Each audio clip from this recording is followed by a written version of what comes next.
మనము మనుషులు ఎందుకు బాధ పెట్టకూడదు? ఓకే. ఒక 3, 4 విషయాలు మనం నేర్చుకుందాం. అసలు ఎందుకు దేవుడు బాధ పెట్టొద్దని అంటున్నాడన్న విషయాలు నేర్చుకుందాం. మనుషులు బాధ పెట్టకూడదని ఇంతవరకు నేర్చుకున్నాం. అయితే ఇప్పుడు ఎందుకు బాధ పెట్టకూడదు మనుషులని? పరిశుద్ధ గ్రంథంలోని మనం చూసినట్లయితే అపోస్తుల కార్యములు 9వ అధ్యాయము 1-9 వరకు చదువుదాం.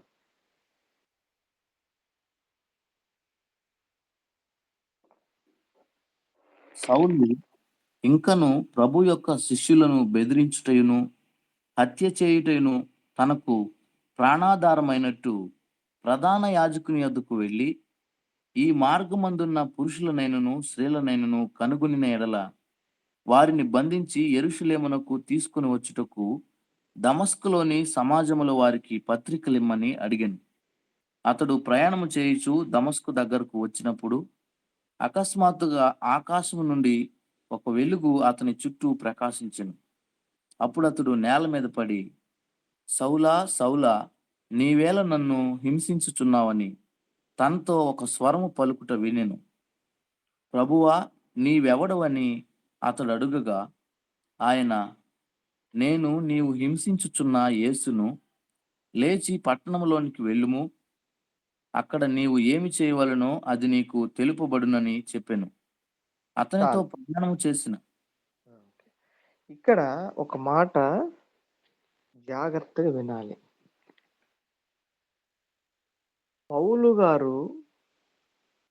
పౌలు సౌలుగా ఉన్నప్పుడు క్రైస్తవులను హింసించటానికి, క్రైస్తవులను చంపటానికి పట్టుకొచ్చి చెరసాలలో బంధించటానికి బయలుదేరి వెళుచున్నప్పుడు యేసుక్రీస్తు మరి దమస్కు మార్గములో సౌలును కలవటం మనం చూస్తున్నాం. అయితే ఇక్కడ ఒక మాట ఉంటది ఏమిటంటే, అతడు ప్రయాణము చేయుచు దమస్కు దగ్గరకు వచ్చినప్పుడు అకస్మాత్తుగా ఆకాశంలో ఒక వెలుగు అతని చుట్టూ ప్రకాశించెను. అప్పుడతడు నేల మీద పడి, సౌలా సౌలా, నీవెలా నన్ను హింసించుచున్నావని అతనితో ఒక స్వరము పలుకుట వినెను. ప్రభువా, నీవెవడవని అతడు అడుగగా, ఆయన, నేను నీవు హింసించుచున్న యేసును. ఈ మాట చాలా జాగ్రత్తగా వినాలి. ఇక్కడ యేసుక్రీస్తు ఏమంటుండంటే, సౌలు అంటుడు ఎవరమంటే, నీవు హింసించుచున్న యేసును. వాస్తవానికి సౌలు యేసయ్యను హింసించాడా? సౌలు గారు యేసయ్యని ఏమన్నా బాధ పెట్టాడా? ఇక్కడ ఒక మాట మనం జాగ్రత్త వినాలి. మనుషులను బాధ పెట్టువాడు యేసయ్యను బాధ పెట్టినట్టే. వాస్తవానికి సౌలు యేసుక్రీస్తుని ఎన్నటికి బాధ పెట్టలేదు, ఎన్నటికి గాయపరచలేదు. కానీ ఇక్కడ యేసుక్రీస్తు అంటున్నాడు, సౌలు అడిగినప్పుడు, నీవెవరు అంటే, నీవు హింసించుచున్నా. అందరు చదవను ఆ మాట. 4వ వచనము 5వ వచనం చూస్తే, అప్పుడతడు నేల మీద పడి సౌలా సౌలా, నీవెలా నన్ను హింసించుచున్నావని తనతో ఒక స్వరము పలుకుట వినెను. యేసయ్య బిడ్డలను, ఓకే, యేసయ్య కుమారులను కుమార్తెలను హింసించువాడు యేసయ్యనే హింసించుచున్నాడు. ఇది ఎవరు చెప్తున్నారు? దేవుడు స్వయంగా యేసుక్రీస్తే సౌలుతో చెప్తున్నాడు. అప్పుడతడు నేల మీద పడి, సౌలా సౌలా, నీవెల నన్ను హింసించుచున్నావని తనతో ఒక స్వరము పలుకుట వినెను. అప్పుడు సౌలు అంటున్నాడు, ప్రభువా, నీవెవడవని అతన్ని అడుగుగా, ఆయన, నేను నీవు హింసించుచున్న యేసును. అంటే మనం చాలా జాగ్రత్తగా మనం పరిశుద్ధ గ్రంథంలో చూసినట్లయితే మనుషులను బాధ పెట్టువాడు, మనుషులను గాయపరచువాడు యేసయ్యను గాయపరుస్తున్నాడు. మనకు మనుషులు ఇతరులు కావచ్చు, బంధువులు కావచ్చు, స్నేహితులు కావచ్చు. కానీ దేవునికి మనుషులందరూ కూడా ఆయన కుమారులే. ఇక్కడ సౌలు తన అనుచరులు, శిష్యులను అపోస్తుల కాలంలో ఉన్నటువంటి మరి రక్షణ పొందేటువంటి మరి విశ్వాసుల్ని హింసిస్తున్నారు భయంకరంగా. కానీ అక్కడ యేసయ్య పలికే మాట ఏంటంటే, సౌలా నీవు నన్ను ఎందుకు హింసిస్తున్నావు?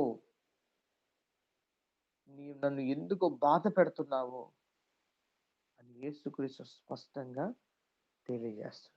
జాగ్రత్త వినండి. మన జీవితంలో మనుషులను బాధ పెట్టటం మానుకుంటే దేవునిని బాధ పెట్టటం మానుకున్నట్టే. మనము మనుషులను బాధ పెట్టినంత వరకు మనము దేవుణ్ణి బాధ పెట్టినట్టే. అందుకే చాలాసార్లు మన జీవితంలో ఎందుకు మనం చేసే ప్రార్థనకి, మనం చేసే పనులకు దేవుడు ఎందుకు జవాబునివ్వడంటే, మనం ఇంకా దేవుని పోలికలో ఉన్న మనుష్యులను దేవుడు తన స్వరూపమందు అంటే సృజించినటువంటి మనుషులను బాధ పెట్టేవారిగా జీవిస్తున్నాం.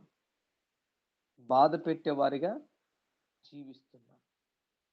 కాబట్టి ఎందుకు మనము ఇతరులను బాధ పెట్టకూడదంటే, ప్రతి మానవుడు దేవుడు తన స్వరూపమందు సృష్టించినటువంటి మనుష్యుడు. మనుషులను బాధ పెట్టేవాడు దేవునిని బాధ పెట్టినట్లే. కాబట్టి ఎందుకు మనం మనుషులను బాధ పెట్టకూడదంటే, మనుషులందరూ దేవుని పిల్లలై ఉన్నారు. మనుషులందరూ కూడా దేవుని బిడ్డలై ఉన్నారు. ఆయన బిడ్డలను ఎవరైనా బాధ పెడితే దేవుడు బాధపడతాడు. అపోస్తుల కార్యంలో కూడా మనం పోయినసారి ఒక మాట చదివాం.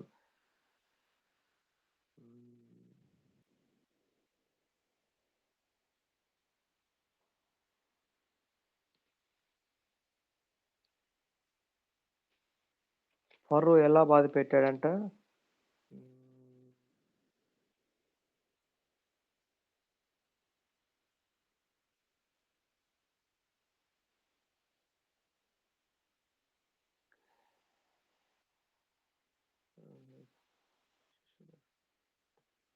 ఓకే.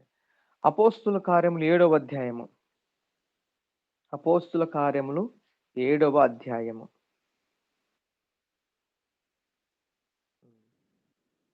7వ అధ్యాయము 17వ వచనం మనం చూద్దాం. అయితే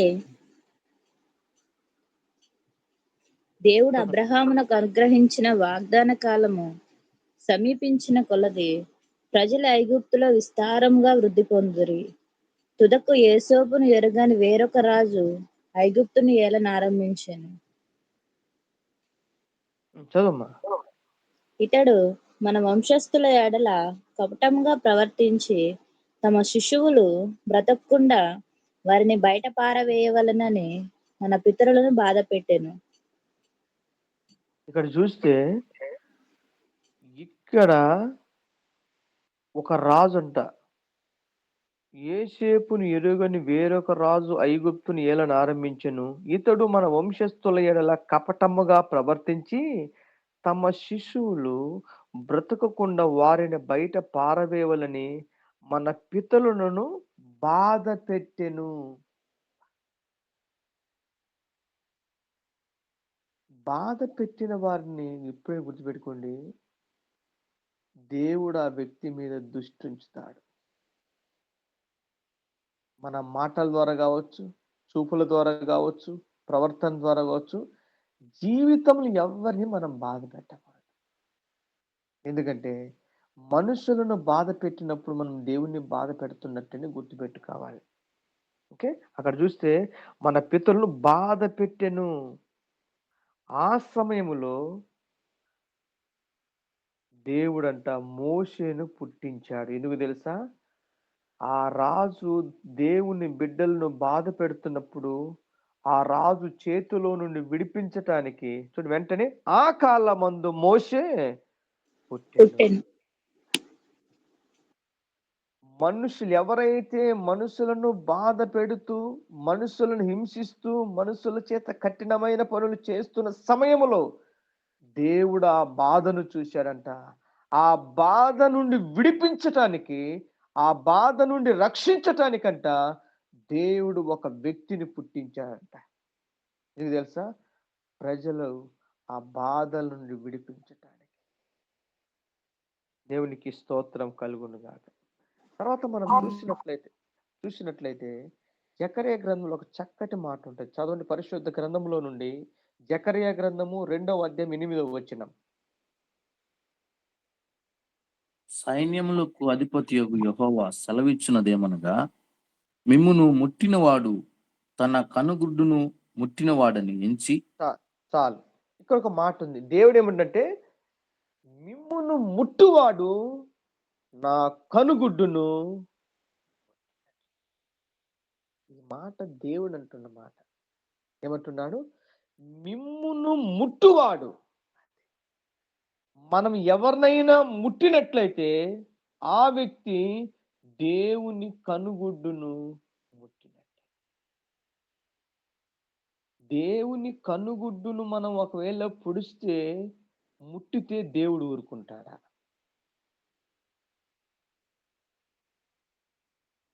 ఆలోచించండి. ఎందుకు మనము ఇతరులను బాధ పెట్టకూడదంటే, ఎందుకు మన ద్వారా ఇతరులు బాధపడకూడదంటే, ప్రతి మనుషుడు దేవుని కుమారుడై ఉన్నాడు. మనుషులు దేవుని సంతానమై ఉన్నారు. దేవుడు తన పోలిక చొప్పున తన స్వరూపమందు నరుని నిర్మించెను. మనుషులను అందుకే మనం ఎప్పటికీ బాధ పెట్టకూడదు. ఈ మాట దేవుడు ఊరకన్నాడా? ఏమంటున్నాడు? మిమ్మును ముట్టువాడు నా కనుగుడ్డును.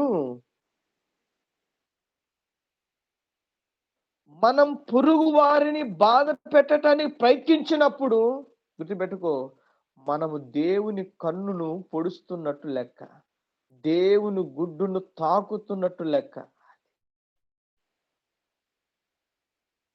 ఆలోచించండి. అసలుకి దేవుడు ఇతరుల పట్ల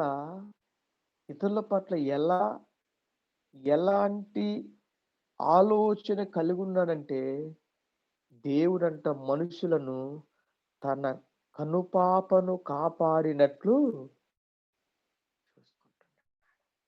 దేవుడు మనుషుల పట్ల ఎలా వ్యవహరిస్తున్నంటే మనుషులందరూ కూడా తను కనుపాప వలె కాపాడుతున్నాడు. దేవుడు ఒకేలా అనొచ్చు కదా, మిమ్మును ముట్టువాడు నా చేతిని ముట్టినట్టు, మిమ్మును ముట్టినవాడు నా కాలును ముట్టినట్టు అనొచ్చు కదా. కానీ దేవుడు అంటున్నాడు, మిమ్మును ముట్టువాడు నా కనుగుడ్డును.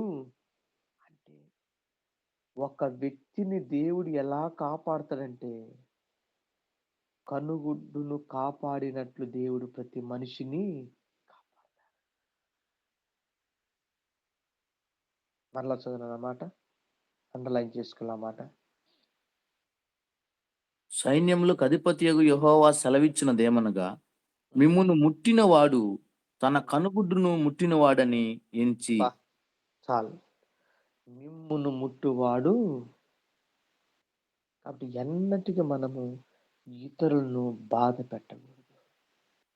మన జీవితంలో మనం చేసే అతిపెద్ద పొరపాటు ఏంటంటే, మనము ప్రార్థన చేస్తాం, వాక్యం వింటాం, మందిరానికి వెళ్తాం, పరిచర్య అన్నీ చేస్తాం, కానీ మనుషులను బాధ పెట్టడం మాత్రం మనము మానుకోవాలి. ఎవరో ఒకరు ఎక్కడో ఒకరు మనుషుల్ని బాధ పెడుతూనే ఉంటారు. భర్తను పెట్టేవారు ఉంటారు, భార్యను బాధ పెట్టేవారు ఉంటారు, పిల్లలను బాధ పెట్టేవారు ఉంటారు, ఇరుగు పొరుగు వారిని బాధ పెట్టేవారు ఉంటారు, తోటి సేవకులను బాధ పెట్టేవారు ఉంటారు, తోటి స్నేహితులను బాధ పెట్టేవారు, తనతో పాటు పనిచేసే వారిని బాధ పెడుతుంటారు, ఆఫీసులో మేనేజర్ని బాధ పెడుతుంటారు, నాయకులను బాధ పెడుతుంటారు. అందుకే ఎవరిని కూడా మనము బాధ పెట్టకూడదు. ఆలోచించండి. ఈ రోజైనా ఇప్పటికైనా ఇంకా మీలో ఎవరైనా కానీ ఇతరులు బాధ పెడుతున్నట్లయితే, మీ ద్వారా ఎవరైనా బాధపడుతున్నట్లయితే ఒకసారి ఆలోచించు. దేవుడు అంటున్నాడు, సౌలా సౌలా నీవు నన్ను ఎందుకు హింసిస్తున్నావు, ఎందుకు నన్ను బాధ పెడుతున్నావు అంటే సౌలు అంటున్నాడు, ఎవరు ప్రభు అంటే నేను నీవు హింసించుచున్న యేసుని. కాబట్టి మనిషిని బాధ పెట్టుచున్నప్పుడల్లా నువ్వు గుర్తుపెట్టుకోవాల్సిందంటే నేను దేవుణ్ణి బాధ పెడుతున్నాను. ఈ యొక్క రెవల్యూషన్ మనకు గాని ఉంటే ఇంకా గొడవలు ఉండవు, సమస్యలు ఉండవు, బాధలు ఉండవు.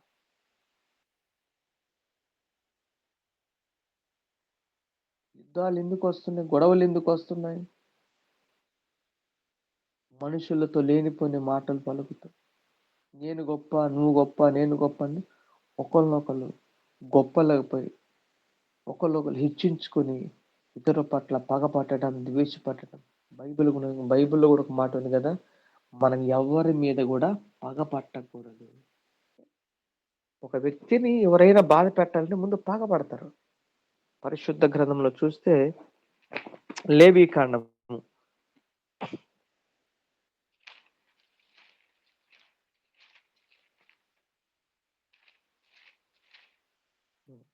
లేవీకాండము 19వ అధ్యాయము 17వ వచనము. నీ హృదయములో నీ సహోదరుని మీద పగపట్టకూడదు, నీ చాలు. పొరుగువాని పాపము. ఇక్కడ చూస్తే ఉంది, నీ హృదయములో నీ సహోదరుని మీద పగ పట్టకూడదు. ఆలోచించి, అసలు ఒక వ్యక్తిని బాధ పెట్టడం ఎప్పుడు జరుగుతుందంటే ముందు మన మనస్సులో. మనం చాలాసార్లు బయటికి వ్యక్తిని బాధ పెట్టకపోతే అప్పుడు దాకా దేవుడు చూడడు. అసలు ఒక వ్యక్తికి మనం ఎప్పుడైతే బాధ పెట్టాలని మనసులో తలంపు వస్తుందో అప్పుడే దేవుడు ఆ థాట్ను, ఆలోచనను పసిగడతాడు. నీ హృదయములో నీ సహోదరుని మీద పగ పట్టకూడదు. ఈరోజు ఒకవేళ దేవుడు మన హృదయాలను గాని చూస్తే ఎంతమంది హృదయములో ఇతరుల మీద పగపట్టకుండా ఉన్నట్టు దేవుడు కనుగొంటాడు. ఈరోజు ఒక్కసారి నీకు నీవే, నీ మనస్సులో, నీ హృదయములో ఎవ్వరి మీద పగపట్టకుండా నీ హృదయం నిర్దోషంగా ఉందా? బయట వాళ్ళని అడగని అవసరం లేదు, ఎందుకంటే బయట వాళ్ళకు తెలియదు. అసలు మన మనసులోని మనుషుల మీద ఎవరి మీద పగపట్టకు. ఆలోచించండి. ఈరోజు అలాంటి వారు ఎవరైనా ఉన్నారా? వాక్యం వినేవారు, పాస్టర్ గారు నా హృదయంలో ఎంత వెతికినా కానీ నేను ఎవరి మీద పగపట్టలేదు, నేను ఎవరిని బాధ పెట్టడం లేదు, నా ద్వారా ఈ భూమి మీద ఒక్క మనుష్యుడు కూడా బాధను అనుభవించటం లేదని ధైర్యముగా చెప్పగలుగుతామా? చాలాసార్లు మనం అనుకుంటూ పెద్ద పెద్ద ఘోరమైన పాపాలు చేయటం లేదు కదా, దొంగతనం చేయటం లేదు కదా, వ్యభిచారం చేయటం లేదు అనుకోవచ్చు. అంతదాకా అవసరం లేదు. చిన్న విషయమే. అసలు మనం ఇతరుల మీద ఎవరి మీద పగబట్టామా? ఇతరులు ఎవరైనా మనం బాధ పెడుతున్నామా? మన ద్వారా ఎవరైనా బాధను అనుభవిస్తున్నారా? ఇలాంటి చిన్న విషయాల్లో మనము జాగ్రత్తగా ఉంటే పెద్ద విషయాలు కూడా జాగ్రత్తగా. దేవుడు మన హృదయాన్ని చూస్తాడు. దేవుడు మన హృదయాన్ని చూస్తాడు. అందుకే దావీదు మహారాజు అంటాడు, అసలు నా హృదయములో తలంపు పుట్టక ముందు నీవు నన్ను నేను లేచుట నిలుచుట నువ్వు అన్ని చూస్తా. 139వ కీర్తన.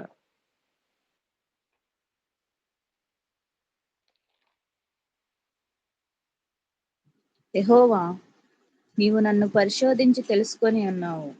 ఉమ్. నేను కూర్చుండుట, నేను లేచుట నీకు తెలియను. నాకు తలంపు పుట్టక మునుపే నీవు నా మనసు గ్రహించుచున్నావు. నా నడకను, నా పడకను నీవు పరిశీలన చేసి ఉన్నావు. నా చర్యలన్నిటినీ నీవు బాగుగా తెలుసుకొని ఉన్నావు. యెహోవా, మాట నా నాలుకకు రాకమునుపే అది నీకు పూర్తిగా తెలిసి ఉన్నది. చూశారా? దావీదు మహారాజు అలాంటి కాన్షియస్ కలిగి ఉన్నాడు. మరలా ఒకసారి చదువుతున్నాను, అందరు చదవాలి ఆ మాటలు. యెహోవా, నీవు నన్ను పరిశోధించి తెలుసుకొని ఉన్నావు. నేను కూర్చుండుట, నేను లేచుట నీకు తెలియను. నాకు తలంపు పుట్టక మునుపే నీవు నా మనసు గ్రహించుచున్నావు. నా నడకను, నా పడకను నీవు పరిశీలన చేసి ఉన్నావు. నా చర్యలన్నిటినీ నీవు బాగుగా తెలుసుకొని ఉన్నావు. యెహోవా, మాట నా నాలుకకు రాకమునుపే అది నీకు పూర్తిగా తెలిసి ఉన్నది. బా. దేవుడు మన హృదయాలను, మన మాటలను, మన తలంపులను, మన ఊహలను అన్నీ చూస్తాడు. ఎందుకు? అన్నిటికంటే ముఖ్యముగా మన హృదయం ఎలా ఉండాలి? పరిశుద్ధంగా ఉండాలి. దావీదు ప్రార్థన చేస్తాడు, అయ్యా నీకు ఆయాసకరమైనది ఏదైనా నాలో ఉంటే తీసే ప్రభా. నీకు ఆయాసకరమైనది నాలో ఏదైనా ఉంటే తీసే ప్రభా అని దేవుణ్ణి చదువుతారు. 23 వచ్చింది చదవండి. దేవా, దేవా, నన్ను నన్ను పరిశోధించి ఉమ్, నా హృదయమును తెలుసుకొనుము. ఉమ్. నన్ను పరీక్షించి నా ఆలోచనలు తెలుసుకొనుము. నీకు ఆయాసకరమైన మార్గము నా యందు ఉన్నదేమో చూడుము. నిత్య మార్గమున నన్ను నడిపింపుము. అది ప్రతిరోజు మనం అడగవలసింది మనకేం కావాలో కాదు. అసలు నాలో ప్రభా నీకు ఏవైతే ఉండకూడదో వాటిని తీసే ప్రభా. మన మనుషుల్ని అడిగితే వాళ్ళన్నీ చెప్పరు మనకి, కానీ దేవుడిని అడిగితే దేవుడు అన్నీ చెప్తాడు. మనుషులు మన పై రూపాన్ని చూడగలుగుతారు, కానీ దేవుడు మన అంతరంగాన్ని చూడగలుగుతారు. దేవుడంట అంతరంగమందు సత్యమును కోరేవాడంట. అది దేవుడు ఎక్కడంట? మన అంతరంగమందు సత్యమును కోరుకుంటాడంట దేవుడు. కాబట్టి ఎందుకు మనము మనుషులను బాధ పెట్టకూడదంటే దేవుడు అంటున్నాడు, మిమ్మును ముట్టువాడు నా కనుగుడ్డును. దేవుడు అంటున్నాడు సౌలుతో, సౌలా సౌలా, నీవు నన్ను ఎందుకు హింసించుతున్నావు? నీవు నన్ను ఎందుకు బాధ పెట్టుచున్నావు? అప్పుడు సౌలు, నీవు ఎవరివి ప్రభు అంటే, నీవు హింసించుచున్నా యేసును. మనుషులను బాధ పెట్టినప్పుడల్లా మన మనసులకు రావాల్సిన ఆలోచన తెలుసా? నేను దేవుణ్ణి బాధ పెడుతున్నాను. అందుకే పరిశుద్ధ గ్రంథములో, పాత నిబంధన గ్రంథములో, కొత్త నిబంధనలో ఒక చక్కటి మాట ఉంటది. 10 ఆజ్ఞలో ఒక మాట ఉంది, నిన్ను వలె నీ పొరుగు వారిని ప్రేమించు. క్రొత్త నిబంధనలో ఏమనుంది? నిన్ను వలె నీ పొరుగు వారిని ప్రేమించు. మనుషులను ప్రేమించటం తప్ప మనుషులకు మనం ఎవ్వరికి హాని చేయటానికి వీలు. ఒకవేళ ఎవరైనా మనలో బాధ పెడితే దేవుడు అంటున్నాడు, పగ తీర్చుట నా పని, నేనే వానికి ప్రతిఫలము. ఒక మాట చెప్పాలంటే మనుషులను కూడా మనం బాధ పెట్టడానికి దేవుడు మనకు అనుమతి ఇవ్వలేదు. మనుషులను బాధ పెట్టడానికి దేవుడు మనకు అనుమతి ఇవ్వలేదు. అయితే వారి కోసం మనం ఏం చేయాలి? వారి కోసం మనం ప్రార్థన చేయాలి. వారి కోసం వారిని క్షమించాలి. అంతే తప్ప మనుషులను బాధ పెట్టుటకు దేవుడు మనకు అనుమతి ఇవ్వలే. యేసయ్య మళ్ళీ ఏమండు, ఒక చెంప మీద కొడితే మరొక చెంపను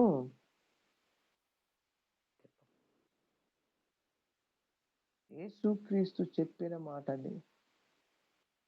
ఎవరైనా మిమ్మల్ని ఒక చెంప మీద కొడితే ఇంకొక చెంప కూడా, అంతే తప్ప తిరిగి మనము ఎదుటి వ్యక్తికి హాని చేయటానికి, ఎదుటి వ్యక్తిని బాధ పెట్టడానికి దేవుడు మనకు అనుమతి ఇవ్వలేదు.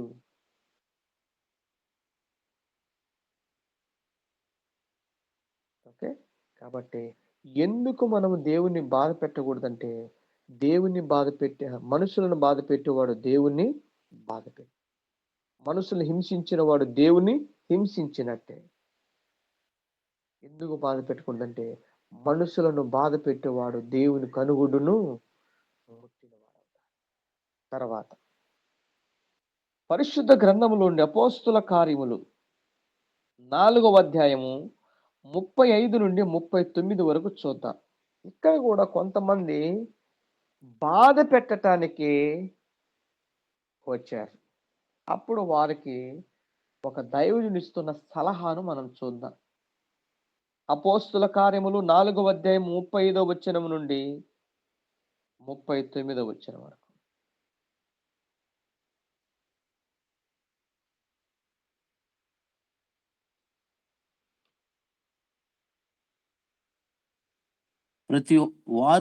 ప్రతి వానికి వాని అక్కర కొలది పంచిపెట్టిరి గనుక వారిలో ఎవనికి నీ కొదువు లేకపోయెను. కుప్రలో పుట్టిన లేవీయుడగు యోసేపు అను ఒకడుండెను. అతనికి అపోస్తలులు హెచ్చరిక పుత్రుడు అని అర్థమిచ్చు బర్నబా అను పేరు పెట్టి ఉండిరి. ఇతడు భూమి గలవాడై ఉండి దానిని అమ్మి దాని వెల తెచ్చి అపోస్తలుల పాదముల యొద్ద పెట్టెను. అపోస్తుల కార్యం 4వ అధ్యాయం 35 నుండి 39 వరకు. 37 వరకు ఉంది అయ్యగారు. ఒక్క నిమిషం. 37 వరకే ఉంది డాడీ. ఒక్క నిమిషం.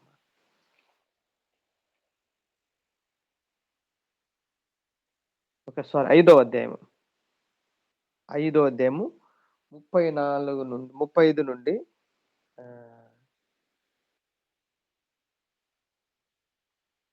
ఇశ్రాయేలీయులారా, ఈ మనుషుల విషయమై మీరేమి చేయబోచున్నారో జాగ్రత్త సుమండి. ఈ దినములకు మునుపు దోద లేచి తానొక గొప్పవాడనని చెప్పుకొనెను.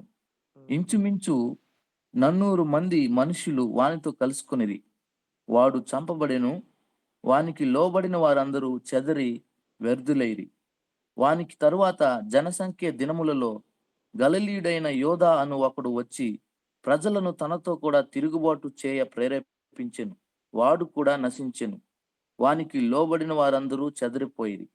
కాబట్టి నేను మీతో చెప్పునదేమనగా, ఈ మనుషుల జోలికి పోక వారిని విడిచిపెట్టుడి. ఈ ఆలోచన అయినను ఈ కార్యమైనను మనుషుల వలన కలిగిన దాయన అది వ్యర్థమగును. దేవుని వలన కలిగిన దాయన మీరు వారిని వ్యర్థపరచలేరు. మీరు ఒకవేళ దేవునితో పోరాడువారవుదురు సుమి. చూశారా, ఇక్కడ అపోస్తులను చంపటానికి వారు లేచారు. చంపబోయే ముందు పెద్ద మనిషి కదా, ఒక ఆలోచన తీసుకుందామని వారు గమాలియేలు యొద్దకు వచ్చినప్పుడు ఆయన ఇచ్చిన మాట ఏంటి తెలుసా? ఈ మనుషులను మీరు బాధ పెట్టకూడదు. ఈ మనుషులు మీరు బాధ పెట్టకూడదు. ఇశ్రాయేలారా, ఈ మనుషుల విషయమై మీరేమి చేయబోతున్నారో జాగ్రత్త. ఇక్కడ ఒక మాట, మనుషులను బాధ పెట్టేవారు చాలా జాగ్రత్తగా ఉండాలి. చాలా జాగ్రత్తగా సుమండి. ఈ దినములకు మునుపు దూద లేచి తానొక గొప్పవాడని చెప్పుకొనెను. ఇంచుమించు 400 మంది మనుషులను వానితో కలుసుకొనిరి. వాడు చంపబడెను. వానికి లోబడిన వారందరూ చెదరి వ్యర్థులైరి. దూదా అనే ఒక వ్యక్తి లేచాడు, తానొక గొప్పవాడని చెప్పుకొని ఈ వ్యక్తులను బాధ పెట్టుటకు లేచాడు. తనతో పాటు 400 మందిని తన వెంట తీసుకుని వచ్చాడు. ఏం జరిగింది తెలుసా? వీరిని బాధ పెట్టాలనుకున్న వాడు చచ్చిపోయాడు. వానితో పాటు వానితో పాటు వచ్చిన 400 మంది కూడా ఏమైపోయారట? చెదరి వ్యర్థులైపోయారు. తర్వాత వానికి తరువాత జనసంఖ్య దినములలో గలిలయుడైన యూదా అను ఒకడు వచ్చి ప్రజలను తనతో కూడా తిరుగుబాటు చేయ ప్రేరేపించెను. దూదా తర్వాత యూదానే ఒకడు వచ్చాడంట. వాడేం చేశాడంట? తిరుగుబాటు చేయ ప్రేరేపించడు. వాడు నశించెను, వానికి లోబడిన వారందరూ చెదరి పోయిరి. నెక్స్ట్ 38. కాబట్టి నేను మీతో చెప్పునదేమనగా, ఈ మనుషుల జోలికి పోక వారిని విడిచిపెట్టుడి. అందుకని మనం ఎప్పటికీ మనుషుల జోలికి వెళ్ళకూడదు. మనుషుల జోలికి వెళ్ళిన వారికి 2 గతులు పట్టాయి. ఒకటి, మనుషుల జోలికి వెళ్ళిన వారేమో చచ్చిపోయారు. మనుషుల జోలికి వెళ్ళిన వారు చెదరి పనికి రాకుండా పోయారు. దేవుడు ఒప్పుకాడు. దేవుడు ఎప్పుడు కూడా ఒప్పుకాడు. ఆయన మనకతడు శత్రువు కావచ్చు, కానీ దేవునికి అతను ఏమవుతాడు? దేవుని బిడ్డ. మనకతడు స్నేహితుడు కావచ్చు, మనకతను బంధువు కావచ్చు, కానీ దేవునికి అతడు కుమారుడు. ఎందుకంటే ఆ వ్యక్తిని కూడా దేవుడే సృష్టించాడు. చివరగా చూస్తే, కాబట్టి నేను మీతో చెప్పునిదేమనగా, ఈ మనుషుల జోలికి పోక వారిని విడిచిపెట్టండి. ఇంకెవరి మీదైనా పగబట్టారా? బాధ పెట్టాలనుకుంటున్నారా? బాధ పెడుతున్నారా? దయచేసి వారిని విడిచిపెట్టండి, వారిని వదిలిపెట్టండి. వారి మీద ఉన్న పగను మీలో నుండి తీసివేసుకోండి. ఎందుకంటే మనం దేవునితో పోరాడుచున్నట్టు. కింద చూడండి.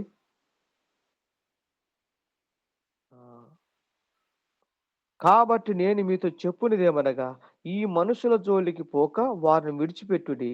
ఈ ఆలోచనైనను ఈ కార్యమునైనను మనుషుల వలన కలిగినదాయన అది వ్యర్థమగును, దేవుని వలన కలిగినదాయన మీరు వారిని వ్యర్థపరచలేరు. కింద ఒక మాట చూడండి.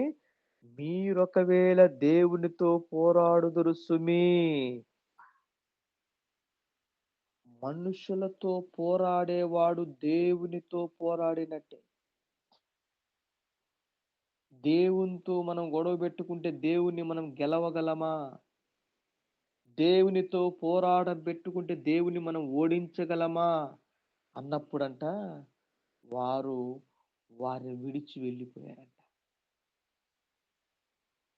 కాబట్టి మనం బాగుపడాలంటే, ఈ లోకంలో మంచి బ్రతకాలంటే, ఈ లోకంలో మంచి మనశ్శాంతి కలిగి జీవించాలంటే దయచేసి ఎవరి మీద పగబట్టొద్దు, ఎవరిని బాధ పెట్టొద్దు.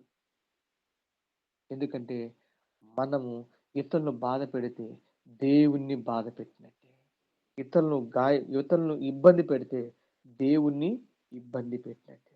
అందుకే అపోస్తలుడైన పౌలు గారు అంటాడు కదా ఒక మాట, ఎఫెసీయులకు రాసిన పత్రిక 6వ అధ్యాయం 12వ వచనం చూస్తే, అసలు మన మనుషులతో కాదు పెట్టుకోవాల్సింది.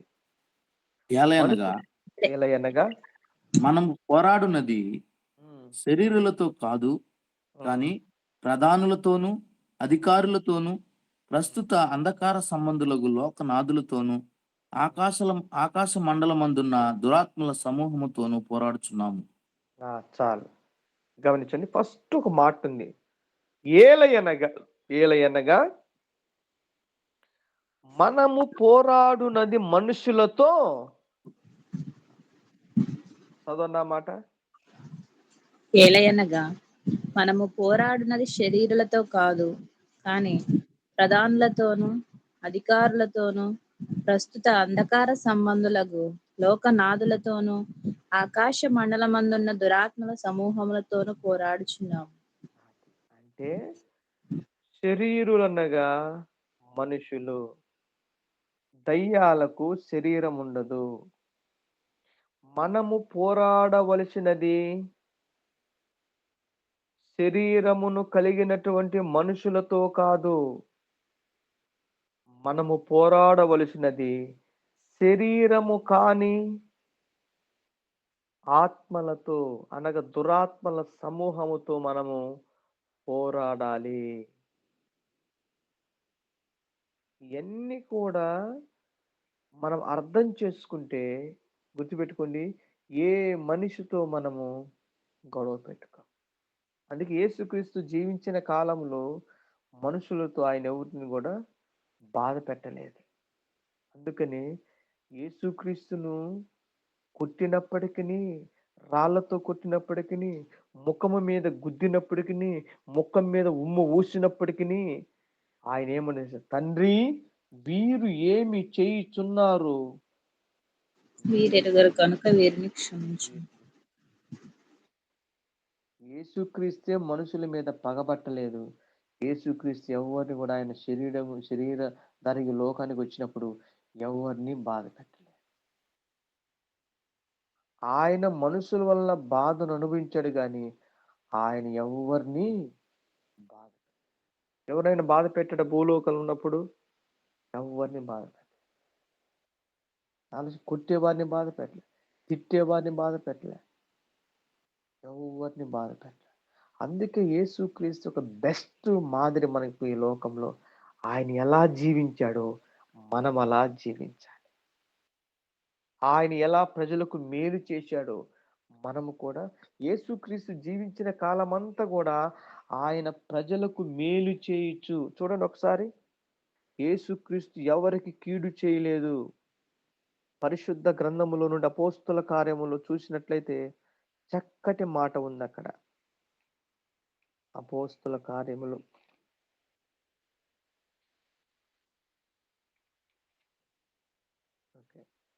యేసుక్రీస్తు ఏం చేశాడు శరీరధారిగా ఉన్నప్పుడు? ఓకే, చదవండి పరిశుద్ధ గ్రంథంలో నుండి అపోస్తుల కార్యములు 10వ అధ్యాయము 38వ వచనము. అదేదనగా దేవుడు నజరేయుడైన యేసును పరిశుద్ధాత్మతోనూ శక్తితోనూ అభిషేకించెననున్నదియే. దేవుడు ఆయనకు తోడయుండెను గనుక ఆయన మేలు చేయుచు అపవాది చేత పీడింపబడిన వారిని అందరినీ స్వస్థపరచుచు సంచరించుచుండెను. బా, ఎంత అద్భుతమైన మాట. మరలా చదువు మాట. అదేదనగా దేవుడు నజరేయుడైన యేసును పరిశుద్ధాత్మతోనూ శక్తితోనూ అభిషేకించుననున్నదియే. దేవుడు ఆయనకు తోడయుండెను గనుక ఆయన మేలు చేయుచు అపవాది చేత పీడింపబడిన వారిని అందరినీ స్వస్థపరచుచు సంచరించుచుండెను. అసలు ఒక మాట చెబుతాను, అసలు మనం ఎందుకు ఇతరులను బాధ పెడతాము? ఇక్కడ యేసుక్రీస్తు గురించి రాయబడిన మాట ఏముందంటే, దేవుడు ఆయనకు తోడై ఉండెను గనుక మేలు చేయుచు అపవాది చేత పీడింపబడిన వారందరినీ స్వస్థపరచుచు సంచరించుచుండెను. దేవుడు మనకు నిజముగా తోడుగా ఉన్నప్పుడు మనం ఎవరిని బాధ పెట్టం. బాధ పెట్టిన వారిని, బాధపడుచున్న వారిని విడిపిస్తాం. అసలు దేవుడు మనతో ఉన్నప్పుడు ఎవరైనా బాధ పెట్టగలమా? ఆలోచించండి. మేలు చేయుచున్నాడంట కదా. దేవుడు బ్రతికున్నప్పుడు మనుషులందరికీ మేలు చేశాడు, కానీ ఎవరికి కీడు చేయలేదు. అలాంటప్పుడు మనం ఎందుకు మనుషులకు కీడు చేయాలి? దేవుడు మేలు చేసినప్పుడు దేవుని బిడ్డలైన మనము కూడా మనుషులకు మేలే గాని కీడు చేయకూడదు. యేసు క్రీస్తు గురించి రాయబడిన మాట ఏమిటంటే, మేలు చేయుచు అపవాది చేత పీడింపబడిన వారందరినీ స్వస్థపరచుచుండెను. అంటే దేవుడు మనుషులకు మేలే చేశాడు తప్ప దేవుడు మనుషులకు కీడు. అందుకే మనం యేసయ్యను పోలి నడుచుకోవాలి. మనకు మంచి మాదిరి యేసయ్యే. మన దేవుడు, మన రక్షకుడు, మన విమోచకుడు, మన కోసం ప్రాణం పెట్టినవాడు, మనుషులకు మేలు చేసినవాడు, మనుషులను బాగు చేసినవాడు, మనుషులను విడిపించినవాడు, మనుషులను మంచి మార్గమున నడిపించినవాడు. మన నాయకుడు మనుషులకు కీడు చేయనప్పుడు మనమెందుకు మనుషులకు కీడు చేస్తున్నాము? మన నాయకుడు, మన రక్షకుడు, మన పోషకుడు, మన ప్రాణనాథుడు మనుషులకు మేలు చేసినప్పుడు మనమెందుకు చేయలేకపోతున్నాము? అందుకనే ఒకప్పుడు సౌలు యేసయ్యను బాధ పెట్టాడు. అందుకని యేసయ్య నువ్వు నన్ను బాధ పెడుతున్నప్పుడు సౌలు ఉన్న గొప్ప మార్పు ఏం తెలుసా? ఆ రోజు నుండి సౌలు ఎవరిని బాధ పెట్టలేదు. తర్వాత పౌలు అన్నాడు, నేను క్రీస్తును పోలి నడిచిన ప్రకారం మీరు నన్ను పోలి నడుచుకోరు. మనం చెప్పగలుగుతాం ఈ మాట?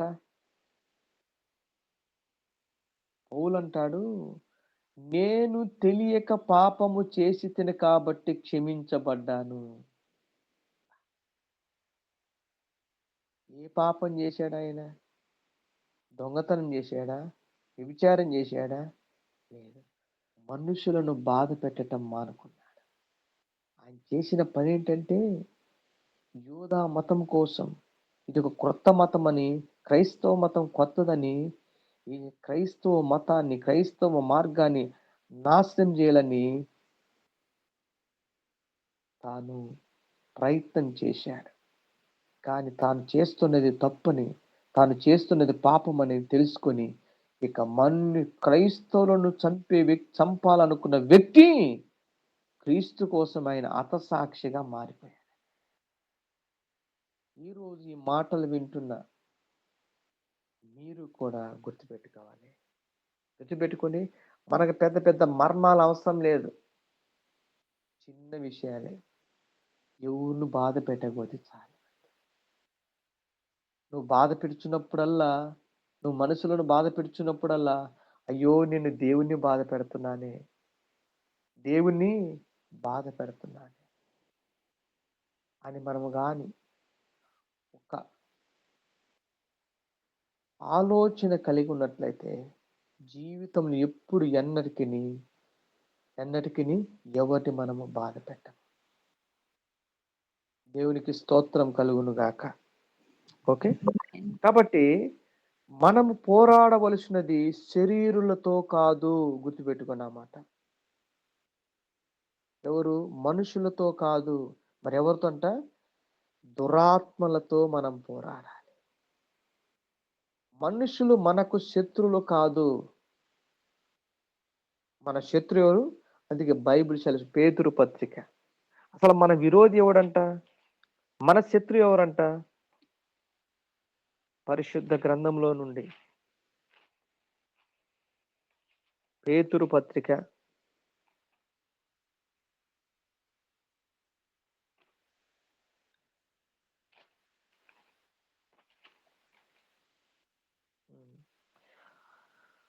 1 పేతురు పత్రిక 5వ అధ్యాయము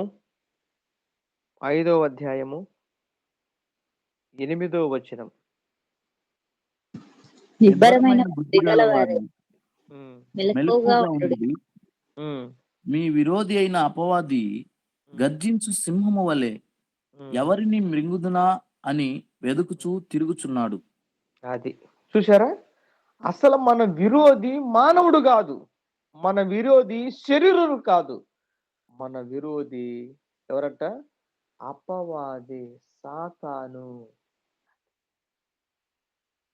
వానితో మనం పోరాడాలి, అంతేగాని మనుషులతో కాదు, మనుషులతో కాదు. గుర్తుపెట్టుకొని, యూద యేసుక్రీస్తుకు అన్యాయం చేసినప్పటికీ యేసయ్య ఎప్పుడైనా యూదాను బాధ పెట్టాడా? బాధ పెట్టలేదు. ఆలోచించండి. ఎందుకంటే దేవుడు ఎప్పటికి కూడా తాను తెలిసి ఎన్నటికి ఎవరిని మనుషులను హృదయపూర్వకముగా బాధ తనను బాధ పెట్టుచున్నప్పటికీ తానే అప్పగిస్తాడని తెలిసి కూడా ఏ రోజైన యూదాను యేసయ్య బాధ పెట్టాడా? ఆలోచించండి. యూదాను ఎప్పుడైనా యేసయ్యను బాధ పెట్టాడా? యేసయ్యకు తెలుసు యూదానే అప్పగిస్తాడని. అయినా కూడా యేసుక్రీస్తు యూదాను బాధ పెట్టలేదు. ఒక వ్యక్తి తనకు కీడు చేస్తున్నాడని తెలిసి కూడా యేసుక్రీస్తు యూదాను బాధ పెట్టలేదంటే, మనము కూడా ఒక వ్యక్తి మనకు కీడు చేస్తున్నప్పటికీ ఆ వ్యక్తిని మనము బాధ పెట్టకూడదు. ఎందుకు తెలుసా? ఎవరు మనకు కీడు చేయలేరు, ఎవరు మనకు కీడు, దేవుడు మన పక్షమున ఉండగా మనకు కీడు హాని చేయవాడు ఎవడు? చదవండి, రోమీలకు రాసిన పత్రిక, రోమీలకు రాసిన పత్రిక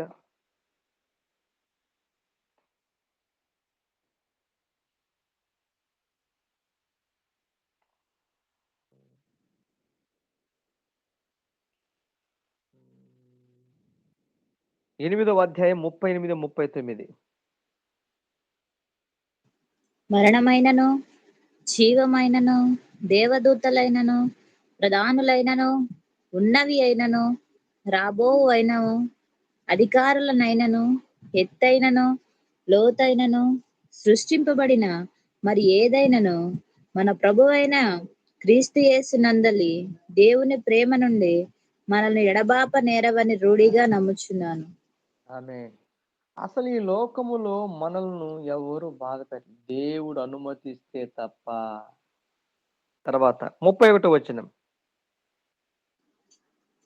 ఇట్లుండగా ఏమందము? దేవుడు మన పక్షమునుండగా మనకు విరోధి ఎవడు? బా, ఈవెన్ సాతాను కూడా ఏమీ చేయలేడు. ఆలోచించండి. కాబట్టి తొందరపడి ఎవరిని మనం బాధ పెట్టకూడదు,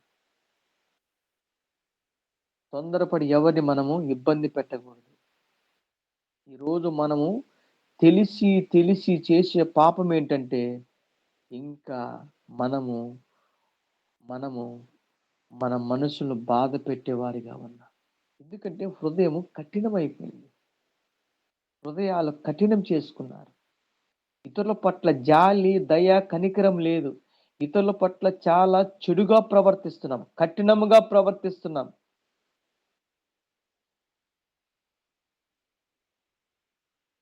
ఇంకో విషయము, దేవుడు దేవుడు నాకు నా మనస్సాక్షితో మాట్లాడిన మాట ఏంటంటే, దేవుని దేవుని బిడ్డలు ఎందుకు మనం బాధ పెట్టకూడదంటే మరొక కారణం చెప్తున్నాను.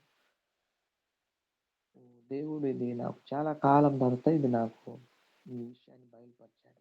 అదేమిటంటే, ఎప్పుడైతే మనం ఒక వ్యక్తిని బాధ పెడతామో అప్పుడు ఏమవుతుందంటే, ఎవరినైతే మనం బాధ పెడతామో ఆ వ్యక్తి దేవునితో సరైనటువంటి రిలేషన్ కలిగి ఉండలేడు. కొన్నిసార్లు మనము ఇతరులను బాధ పెట్టుట ద్వారా ఆ వ్యక్తి దేవునితో సహవాసాన్ని కోల్పోతాడు. కొన్నిసార్లు మనము ఇతరులను బాధ పెట్టుట ద్వారా ఆ వ్యక్తి దేవునితో సహవాసం కోల్పోయే ప్రమాదం కూడా ఉంది. ఇంకొక మాట చెప్పాలంటే, మన బాధను బట్టి మనం మరొక వ్యక్తిని దేవుని నుండి దూరం చేస్తాం. ఎవరన్నా బాధ పెట్టు బాగా, ఆ వ్యక్తి ప్రార్థన చేస్తాడా? ప్రార్థన చేయడు. ఆ వ్యక్తి వాక్యం చదువుతాడా? చేయడు.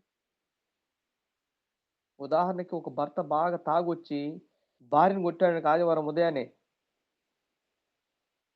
ఆమె చర్చికి వెళ్ళగలుగుద్దా? ఆలోచించండి. ఒకవేళ వెళ్ళినా ప్రార్థన చేయగలుగుద్దా? వెళ్ళినా సంతోషించగలుగుద్దా? అక్కడ ఏం జరుగుతుందంటే, ఆ భర్త తన భార్యను బాధ పెట్టుట వలన ఆమె దేవునితో రిలేషన్, దేవునితో ఫెలోషిప్, దేవునికి ప్రార్థన చేయలేదు, దేవునిలో సంతోషించంటే దేవునికి ఆ వ్యక్తికి ఉన్నటువంటి సంబంధాన్ని గాయపరిచిన వారమవుతాము. కొన్నిసార్లు చర్చిలు అడుగుతాను, ఎవరన్నా చర్చికి రాకపోతే నేను అడుగుతాను, తమ్ముడు ఎందుకు చర్చికి రావంటే, నా పలానో నన్ను బాధ పెట్టాడు అందుకే చర్చి మానేశాను. వాస్తవమే. కొంతమంది చర్చి మానేయటానికి గల కారణం మనుషులే. పలానో నన్ను అట్లా అన్నాడు అందుకే నేను చర్చి మానేశాను. తద్వారా ఆ వ్యక్తి చేసిన పని ఏంటి తెలుసా? చర్చికి వెళ్తున్న వ్యక్తిని చర్చికి వెళ్ళనివ్వకుండా ఆ వ్యక్తి చేస్తున్నాడు. అప్పుడు ఎవరిని బాధ పెట్టినట్టు? ఎవరికి దూరం చేసినట్టు? దేవునికి మనం వారిని దూరం చేసినట్టే. ఎమ్మటి పిలుస్తా, ఇద్దరిని పిలిపించి ఇద్దరి చేత క్షమాపణ చెప్పించి ఆలోచించండి. ఇంకొక కారణము, మనం ఎందుకు ఇతరులను బాధ పెట్టకూడదంటే, ఎవరినైనా మనం బాధ పెట్టామా ఆ వ్యక్తి దేవునితో ఉన్న సహవాసాన్ని, దేవునితో ఉన్న సంబంధాన్ని, దేవునితో ఉన్నటువంటి రిలేషన్ని కోల్పోతాడు. అంటే ఒక మాట చెప్పాలంటే, ఆ వ్యక్తిని మనం దేవుని నుండి దూరం చేస్తాం. అతడు తొలగిపోవటానికి నీవు కారకుడు అవుతావు. నీ ద్వారా ఒక వ్యక్తి దేవుని నుండి దూరం కాకూడదు. నీ ద్వారా ఒక వ్యక్తికి దూరంగా ఉన్న వ్యక్తి దేవునికి దగ్గర కావాలి, కానీ మన ద్వారా మనుషులు దేవునికి దూరం కాకూడదు. మనం అందరం ఎలాంటి వారము? శరీరములో ఉన్న అవయము లాంటి వారము. మనం మనిషి పనిచేయాలంటే శరీరంలో ఉన్న అవయవాలన్నీ బాగుంటాయి, అన్ని అవసరమే. కాబట్టి ఏ అవయవం నాకు అవసరం లేదని మనం అంటానికి వీలు. అట్టని శరీరములో ఉన్న అవయవాలు ఒకదానికొకటి ఎలా ఐక్యత కలిగి ఉంటున్నాయో, మనము కూడా ఐక్యత కలిగి జీవించాలి. కాబట్టి మన ద్వారా ఎవరు కూడా దేవునికి దూరము కాకూడదు. అందుకని ఎవరిని బాధ పెట్టకూడదు. అంటే కొన్నిసార్లు దేవుని సేవకునిగా గద్దించాల్సి వస్తుంది. కానీ గద్దించి ఎందుకు తెలుసా? వాళ్ళకు మేలు చేయడానికి అంతే, తప్ప వాళ్ళు బాధ పెట్టడానికి కాదు. దేవుడు కూడా కొన్నిసార్లు అంట తన్ను ప్రేమించే వారిని ఏం చేస్తాడంట? తప్పు చేస్తే సరి చేస్తాడంట. తప్పు చేస్తే సరి చేస్తాం. కొన్నిసార్లు సేవకులుగా మేము కొంతమందిని బాధ పెడతాం. బాధ పెట్టేది ఎందుకంటే అతను దేవునికి దూరం చేయటానికి కాదు, దేవునికి దగ్గర చేయటానికి గద్దిస్తాం. అసలు అందుకనే దావీదును ఎవరైనా బాధ పెడితే చూడండి, దావీదు ఏమంటాడు? అభిషక్తులు నన్ను కొట్టుట నాకు తైలాభిషేకము. దైవజనుడు బాధ పెడితే అది బాధ పెట్టినట్టు కాదు. పరిశుద్ధ గ్రంథములో నుండి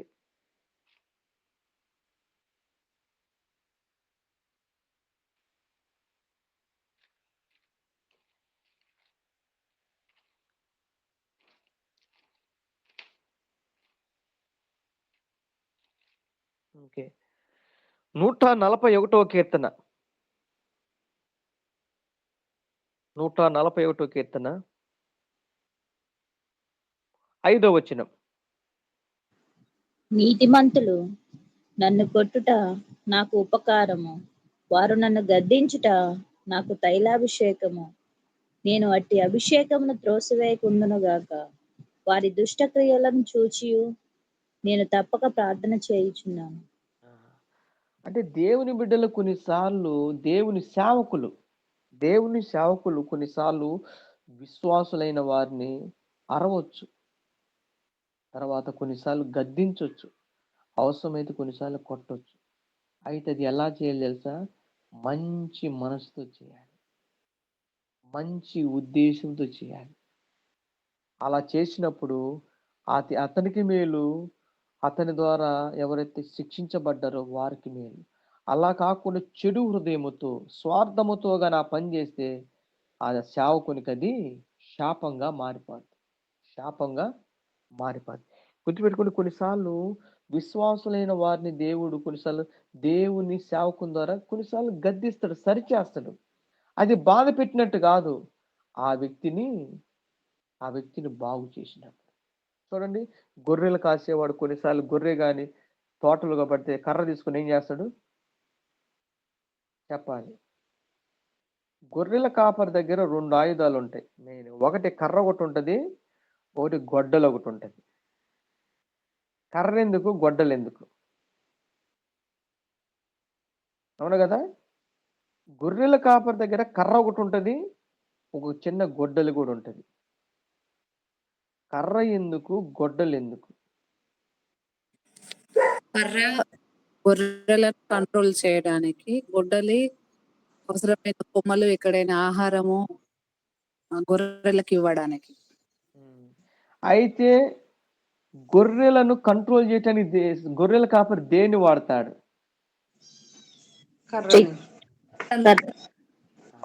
కదా? అంటే గొర్రెను సరి చేయటానికి కర్రను వాడతాడు, గొర్రెలకు కీడు రాకుండా లేదా గొర్రెలకు అవసరం తీర్చడానికి గొడ్డలను వాడతాడు. ఏదన్నా చెట్టు పైకుందని. అంటే ఎక్కువ శాతం కర్ర ఎందుకంటే కొన్నిసార్లు అది తప్పిపోయినప్పుడు కొట్టడానికి. కానీ గొడ్డలాడు కర్రను వాడతాడు. ఆ గొర్రెకి ఏదైనా ప్రమాదం, అడవి జంతువుల ద్వారా ఏదైనా ప్రమాదం వస్తున్నప్పుడు దానిని రక్షించటానికి, దాని క్షేమం కోసమేమో గొడ్డలను వాడతాడు. కానీ దానిని సరిచేయటానికేమో కట్టెను వాడతాడు. ఓకే, తర్వాత మనం ఇంకొక మాట, అద్భుతమైన మాట పరిశుద్ధ గ్రంథంలో నుండి.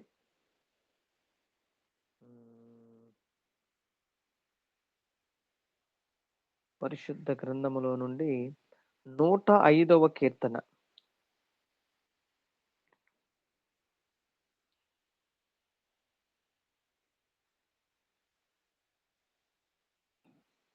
ఉమ్. 105వ కీర్తన 14 నుంచి చదువుదాం. నేను అభిషేకించిన వారిని ముట్టకూడదనియు, నా ప్రవక్తలకు కీడు చేయకూడదనియు ఆయన ఆజ్ఞ ఇచ్చి, ఆయన ఎవరినైనాను వారికి హింస చేయనీయలేదు. ఆయన వారి కొరకు రాజులను గద్దించెను. చూసారా ఇక్కడ? దేవుడు తాను అభిషేకించిన వారిని ఎప్పటికీ బాధ పెట్టనివడు, హింస చేయనీయడు. చూస్తే నేను అభిషేకించిన వారిని ముట్టకూడదనియు. ఈ రోజుల్లో సేవకులే కాదు, విశ్వాసులు కూడా దేవుని ఆత్మచేత అభిషేకించబడ్డారు. పాత నిబంధన గ్రంథములో రాజులు, యాజకులు, ప్రవక్తలు అభిషేకించబడిన వారు. కానీ ఈ నూతన నిబంధన కాలములో, ఈ యొక్క నూతన నిబంధనలో విశ్వాసులతో సహా అందరూ దేవుని ఆత్మ చేత అభిషేకించబడ్డారు. కాబట్టి నా ప్రవక్తలకు నేను అభిషేకించిన వారిని ముట్టకూడదనియు, నా ప్రవక్తలకు కీడు చేయకూడదనియు ఆయన ఆజ్ఞ ఇచ్చి, ఆయన ఎవరినైనను వారికి హింస చేయనీయలేదు.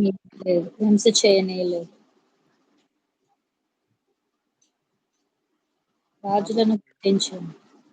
ఎవరైనా గాని దేవుని చేత అభిషేకించబడిన వారిని హింస పెట్టాలని ప్రయత్నం చేస్తే దేవుడు వారంట ఆఖరి రాజునైనా గద్దిస్తాడంట. చూడండి అక్కడ, ఆయన వారి కొరకు రాజులను గద్దించెను. నిన్ను ఒకవేళ పెద్ద నాయకుడు ఒకవేళ నీకు కీడు చేయాలనుకుంటే నీ కోసం అవసరమైతే రాజును కూడా గద్దిస్తాడు. నువ్వు రాజు కాకపోవచ్చు, నాయకుడు కాకపోవచ్చు, కానీ నీ మీద దేవుని అభిషేకం ఉంది కాబట్టి నిన్ను బట్టి దేవుడు రాజులను కూడా గద్దిస్తాడంట. ఆలోచించండి. తర్వాత దేశం మీదకి ఆయన కరువు రప్పించును. ఇంక మాట చెప్పిన జీవనాధారమైన ధాన్యమంతా కొట్టివేసిన వారికి ముందుగా ఆయన వారిని మన యొక్కను పంపాను. తర్వాత 89వ కీర్తన 20వ వచనం. 89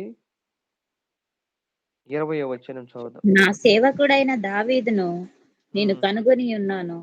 నా ఉమ్, పరిశుద్ధ తైలముతో అతన్ని అభిషేకించి ఉన్నాను. నా ఉమ్, చెయ్యి ఎడతెగక అతనికి తోడై ఉండును. నా బాహుబలం అతనిని బలపరచును. ఏ ఉమ్, శత్రువును అతని మీద జయము నొందడు. దోషకారులు అతన్ని బాధపరచరు. అతని ఎదుట నిలవకుండా అతని విరోధులను నేను పడగొట్టెదను. అతని మీద పగబట్టు వారిని మొత్తెదను. ఉమ్. బా అందుకనే మనము కూడా సేవకుల మీద పగబట్టకూడదు. మనుషుల మీదనే కాదు, సేవకుల మీద కూడా పగబట్టకూడదు. అక్కడ రాయబడిన మాట చాలా అద్భుతంగా ఉంది. నా సేవకుడైన దావీదు నేను కనుగొని ఉన్నాను. నా పరిశుద్ధ తైలముతో అతన్ని అభిషేకించున్నాను. నా చెయ్యి ఎడతెగక అతనికి తోడయుండును. నా బాహుబలము అతన్ని బలపరచును. 22వ చదువుదామా. ఏ శత్రువును అతని మీద జయము నొందడు. దోషకారులు అతన్ని బాధపరచరు. ఎందుకంటే దేవుడు బాధపడనివ్వడు. అతని ఎదుట నిలవకుండా అతని విరోధులను నేను పడగొట్టెదను. అతని మీద పగబట్టు వారిని మొత్తెదను. ఈరోజు చాలా మంది, ఈ మాట చెప్తున్నాను భయపడగాకండి, విశ్వాసులు చచ్చిపోవటానికి, విశ్వాసులు అనారోగ్య పాలు కావటానికి గల కారణం దేవుని చేత అభిషేకము నొందిన దైవజనుని మీద పగబడుతున్నారు. దేవుని చేత నియమించబడినటువంటి, దేవుని హస్తము తోడుగా ఉన్నటువంటి సేవకుని మీద, లేకపోతే సేవకుని బాధ పెడుతున్నారు. అందుకే చాలా మంది నష్టపోతున్నారు. చాలా మంది నవ్వులు పాలైపోతున్నారు. చాలా మంది పనికి రాకుండా పోతున్నారు. దేవుని సేవకుని మీద ఎప్పటికీ మనము పగపట్టకూడదు. ఎప్పటికీ మనము ఇంకో మాట చెప్పాలంటే అసలు దేవుని సేవకుని దుఃఖ పెట్టకూడదు. విశ్వాసి లోకములో కలకాలం చక్కగా, చల్లగా, సంతోషంగా బ్రతకాలంటే దేవుని సేవకుని దుఃఖ పెట్టకూడదు. బాధ తీసేసే ముందు అసలు దుఃఖ పెట్టకూడదు. చూడండి, హెబ్రీలకు రాసినటువంటి పత్రిక 13వ అధ్యాయము 13వ అధ్యాయము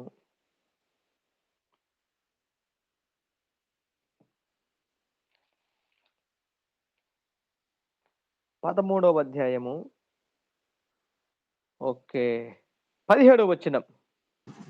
మీ పైన నాయకులుగా ఉన్నవారు లెక్క అప్పచెప్పవలసిన వారి వలె మీ ఆత్మలను కాయిచున్నారు. వారు దుఃఖముతో ఆ పని చేసిన ఎడల మీకు నిష్ప్రయోజనము కనుక దుఃఖముతో కాక ఆనందముతో చేయునట్లు వారి మాట విని వారికి లోబడి ఉండుడి. చూసారా, మీ పైన నాయకులుగా ఉన్నవారు లెక్క ఒప్పజెప్పవలసిన వారి వలె మీ ఆత్మలను కాయుచున్నారు.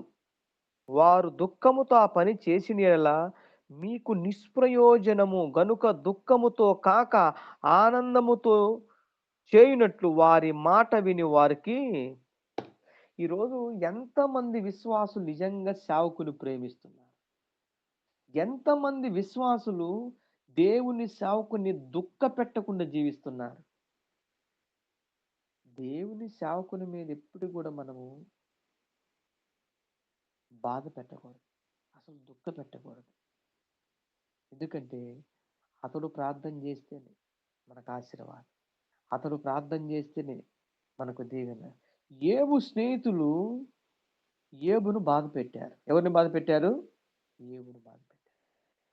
అయితే దేవుడు వాళ్ళ ప్రార్థన వినడా? వినలే. దేవుడు వాళ్ళ ప్రార్థన వినలే.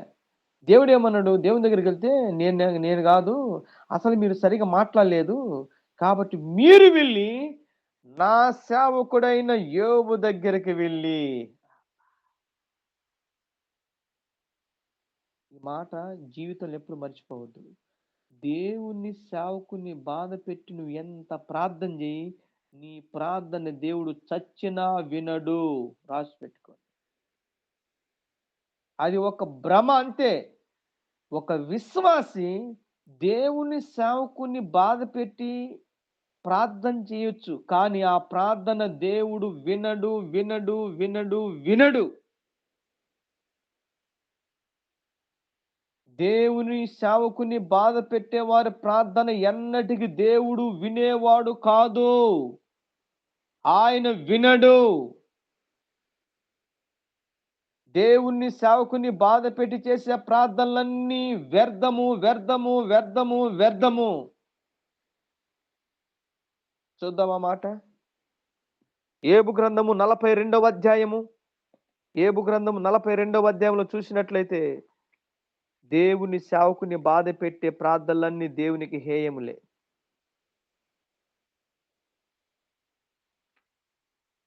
42వ అధ్యాయము.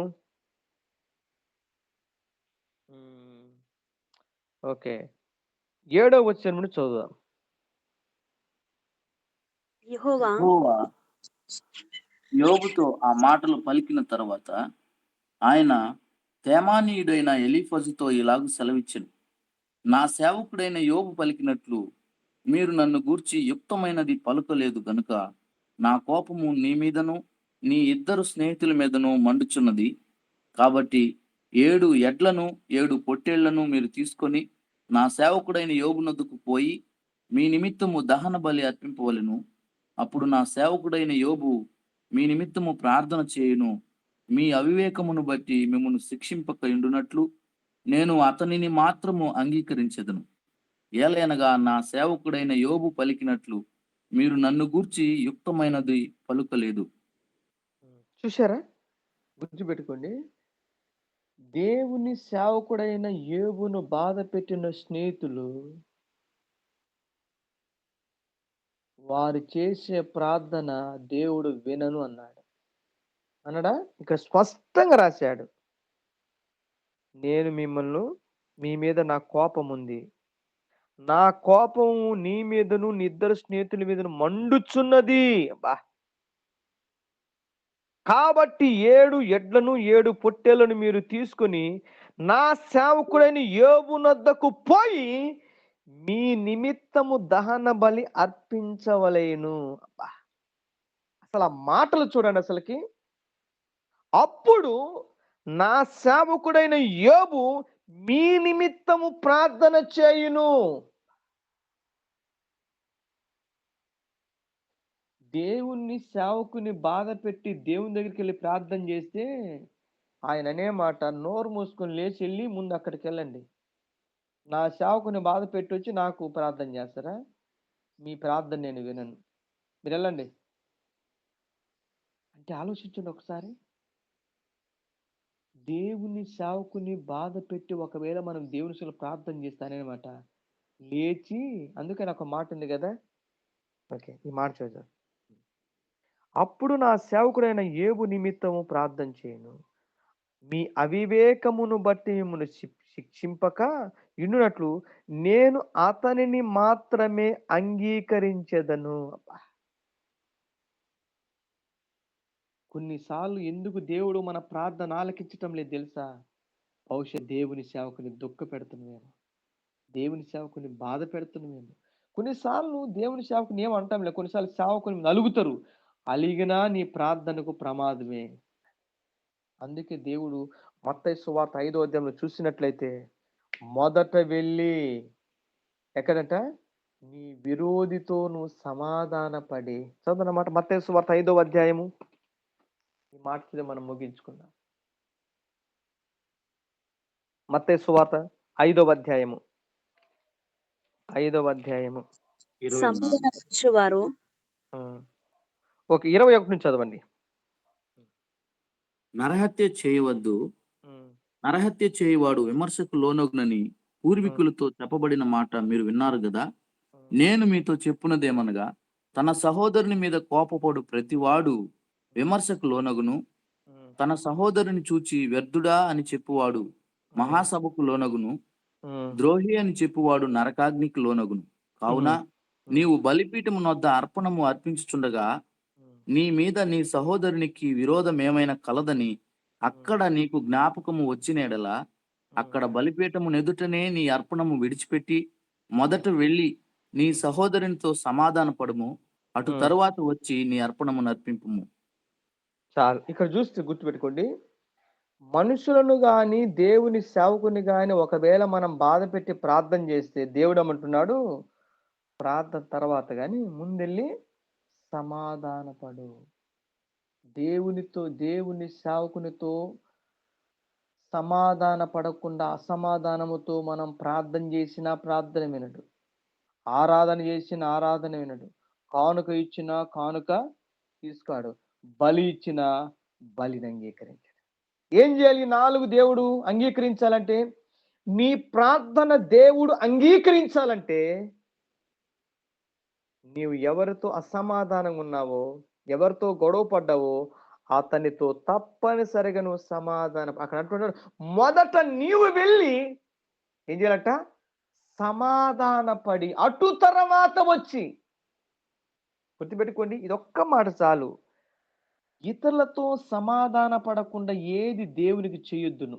ఎందుకంటే ఎన్ని వేస్ట్. దేవుడు ఇతరులతో మనం సమాధాన పడకుండా ప్రార్థన చేసినా ప్రార్థన వినడు, ఆరాధన చేసినా పాటలు పాడినా దేవుడు వినడు, కానుకలు ఇచ్చినా తీసుకోడు, బలి అర్పించినా అంగీకరించడు. మరి ఏం చేయాలి?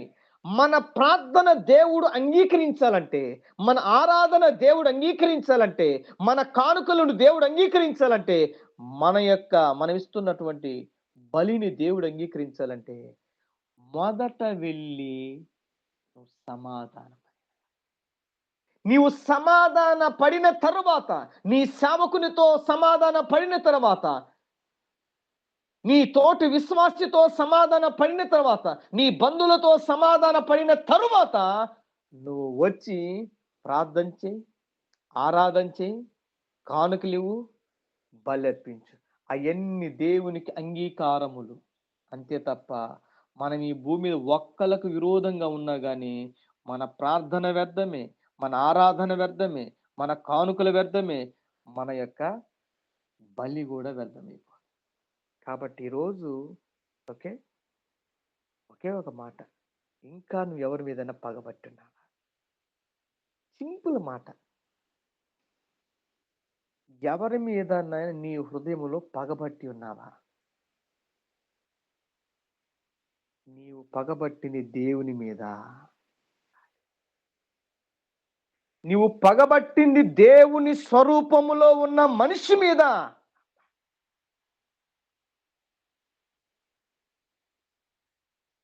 ఆలోచించు.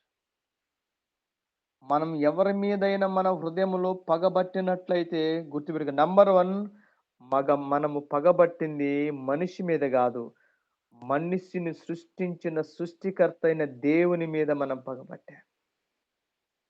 రెండవది మన ఆ వ్యక్తి మీద పగబట్టాడు. దేవుడు ఏమన్నాడు? నా దాసుని మీద పగబట్టిన వారందరినీ నేను ఏమున్నది అక్కడ?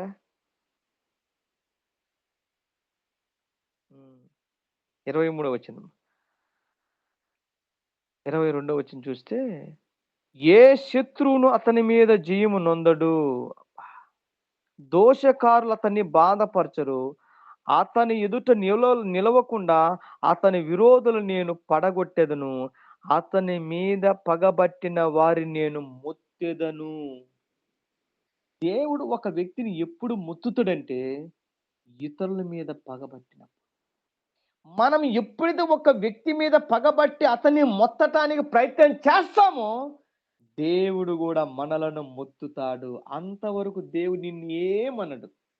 మనం ఎప్పుడైతే ఇతరుల మీద పగబట్టి బాధ పెట్టాలనుకుంటామో, మనము ప్రజలకి ఏం చేస్తున్నామో దేవుడు మనకు అదే చేస్తాడు. కాబట్టి అలా కాకుండా యేసుక్రీస్తు ఏ రీతిగా అయితే ప్రజలందరికీ మేలు చేయొచ్చు, రోగములతో దురాత్మ శక్తులతో పీడించబడిన వారందరిని ఏం చేస్తున్నట్ట, బాగు చేస్తూ వచ్చాడంట.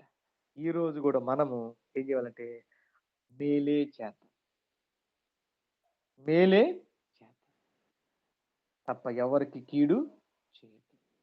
కీడు చేయటం మాని మేలు చేయట నేర్చుకోవాలి.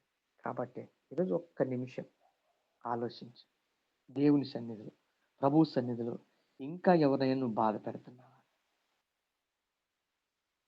నువ్వు బాధ పెడుతున్నట్లయితే నువ్వు బాధ పెట్టేది నీ భర్తను కాదు, నువ్వు బాధ పెట్టేది నీ భార్యని కాదు, నువ్వు బాధ పెట్టేది మీ అత్తమామలు కాదు, నువ్వు బాధ పెట్టేది నీ పిల్లల్ని కాదు, నువ్వు బాధ పెట్టేది ఎవరినంటే దేవుణ్ణి.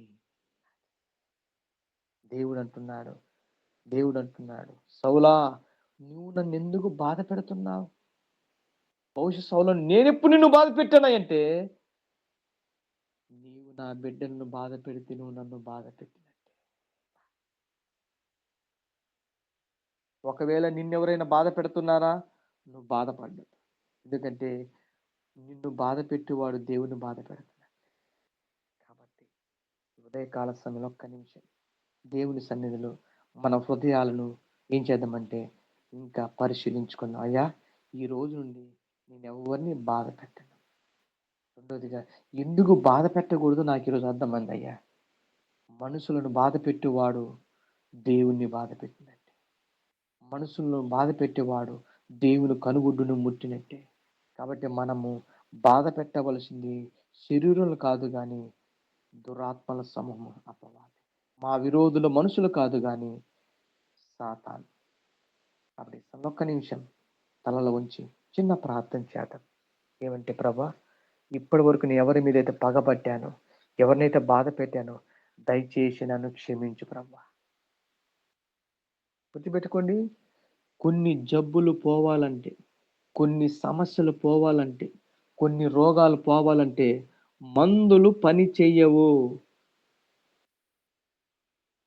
కొన్ని జబ్బులకు మందులు పరిష్కారం, కొన్ని జబ్బులకు ఇతను క్షమిస్తే పరిష్కారం. ఎక్కువ శాతం మనిషికి జబ్బులు రాకుండా ఉండాలంటే గుర్తుపెట్టుకోండి, ఎవరిని బాధ పెట్టద్దు, ఎవరిని బాధ పెట్టద్దు.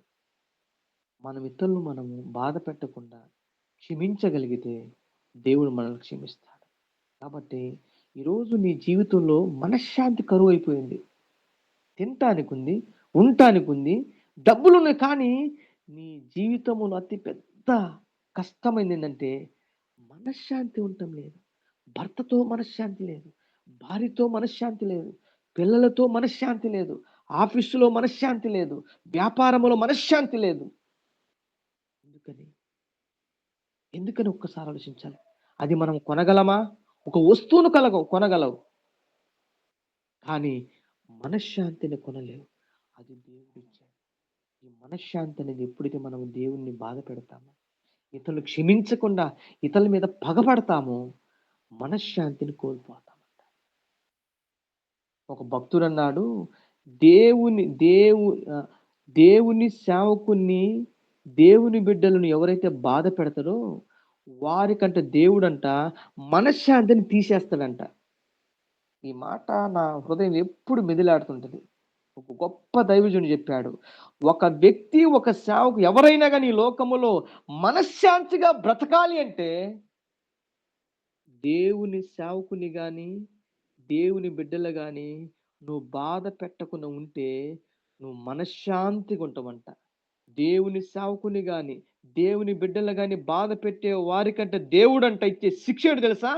మనశ్శాంతిని తీసేస్తాడంట. ఈ రిమూవ్స్ ద పీస్. ఈరోజు చాలా మంది ఏం లేదంటే మనశ్శాంతి లేదు వాళ్ళకి. బహుశా ఈరోజు ఈ వాక్యం ఏంటో నీ జీవితంలో కూడా అన్నీ ఉన్నాయి, కానీ మనశ్శాంతి లేదు, నెమ్మది లేదు, సంతోషం లేదు, సమాధానం లేదు. ఎంతో ప్రయత్నిస్తున్నావు, కానీ ఎందుకు లేదో ఎప్పుడైనా ఆలోచించావా? ఎవరినో బాధ పెట్టుంటావు. బహుశా నీ సేవకుని బాధ పెట్టిన, తోటి విశ్వాసుని బాధ పెట్టిన, నీ కింద పనిచేసేవాడిని బాధ పెట్టినాము, నీకు నాయకులుగా ఉన్నవాడిని బాధ పెట్టినాము. ఈరోజు ఆ వ్యక్తిని క్షమించగలిగితే, బాధ పెట్టడం మానేస్తే, దేవుడు మరలా నీకు సమాధానం ఇస్తాడు. ప్రార్థన చేసుకో. చెప్పబడిన వాక్య భాగం మనందరి జీవితంలో ఫలించులాగన ఒకరు ప్రార్థనలో నడిపించండి.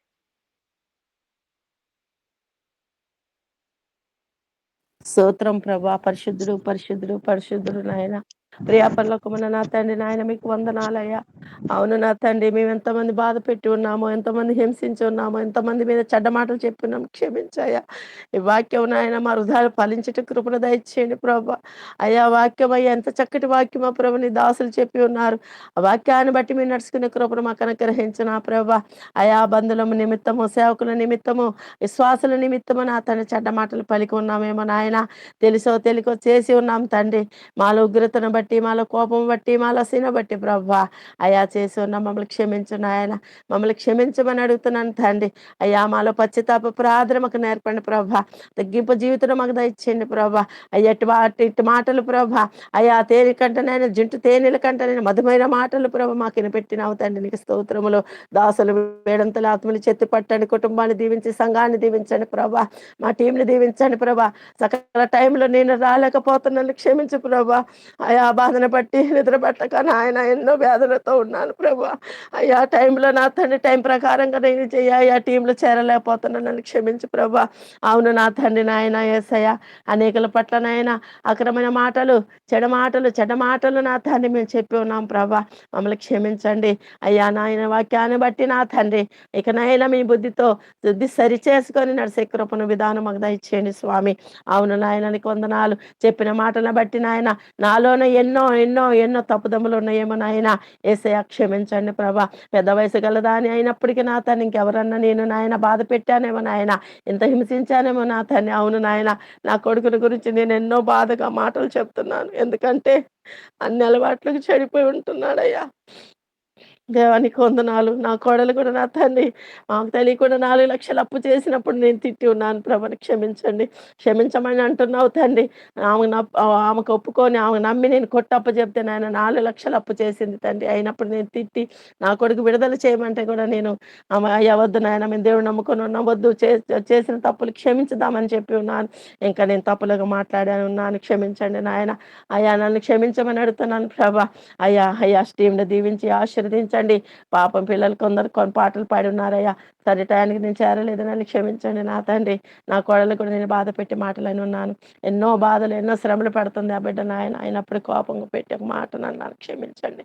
క్షమించండి ప్రభా, క్షమించండి తండ్రి. నీకు స్తోత్రములయ్యా. సహాయం చేయండి ప్రభా. సకల టైంలో నేను చేరేటకు నీ కృపను దయచేయండి ప్రభా. నీకు వందనాలు. రాజేశయ్య గారిని దీవించి, జీసయ్యని దీవించిన ఆయన ఎంతో మంది సేవకులు, సేవకురాళ్ళు నా తండ్రి అయ్యా ఉదయకాల సమయంలో నాయన మాకు చక్కటి మాటలు చెప్పటానికి, బోధించటానికి వస్తూ ఉన్నారయ్యా. అయ్యా ఎంత శ్రమ పడకుండా నా తండ్రి మా కొరకు నా తండ్రి ఉదయకాలంలో మీటింగ్లు వస్తున్నారంటే అది మీ కృపే, మీ సంకల్పమే నా ప్రభా. అయ్యా నీకు వందనాలు. ఇంకా బహుబలంగా వాళ్ళని దీవించి, ఆశీర్వదించి, సంఘాలని అభివృద్ధిపరిచి, మీటింగ్లో అభివృద్ధిపరిచాయా. బ్యాకుల మీద రాకపోకలందరూ మీరుండే తండ్రి సహాయం ఇచ్చేయండి. టీంలో చేరిన బిడ్డలందరూ అవసరం తక్కర తీర్చండి నాయన. ఈ మాటలు మా అందరి హృదయాలు ఫలించే కృపను, శక్తిను, సమాధానం మాకు దయచేయమని అయ్యా చేస్తున్న కొద్ది ప్రార్థన బంగారు పాదాలు చేర్చుకోమని అతి త్వరలో రానున్న యేసయ్య పరిశుద్ధ నామములో అడుగుతున్నాను తండ్రి. ఆమేన్. ఆమేన్. ఆమేన్. ఆమేన్. ఈరోజు అందరూ కూడా ఒక పెన్ను, పేపర్ తీసుకొని ఫ్రీ టైంలో మీరు ఎంత మందిని బాధ పెట్టారో ఒక పేపర్ మీద రాసుకోండి.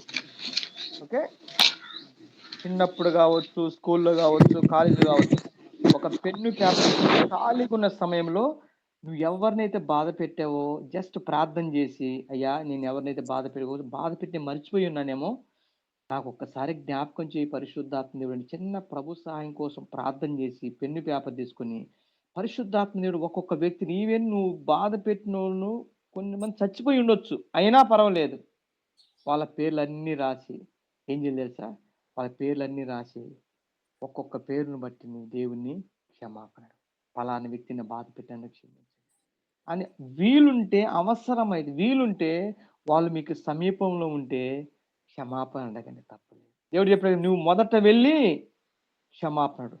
ఒకవేళ వాళ్ళు కొంచెం కోపంగా ఉండే వాళ్ళైతే అవసరం లేదు. ఓకే, వాళ్ళకు వాళ్ళ అలాంటి వారి విషయంలో నువ్వు బహుశా వాళ్ళని నువ్వు బాధ పెట్టే కాబట్టి నీ మీద కోపంతో పగతో ఉండొచ్చు, అక్కడ వాళ్ళ దగ్గరకు నువ్వు వెళ్ళిన అవసరం లేదు.